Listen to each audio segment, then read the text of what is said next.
With the WhiteSource Artifactory plugin, you can configure the plugin to scan specific repositories within Artifactory. When this is done, all the artifacts are scanned and any information found by WhiteSource will be updated into the properties for that particular library.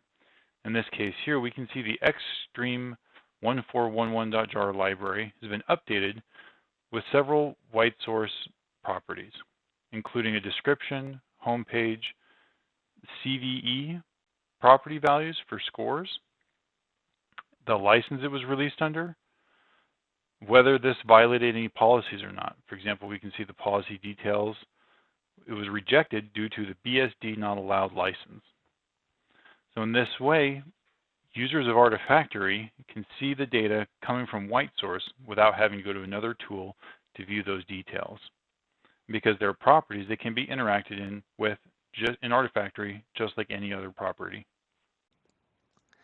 Thank you for watching this presentation, and if you have further questions, please reach out to your WhiteSource representative or you can visit our website for more information.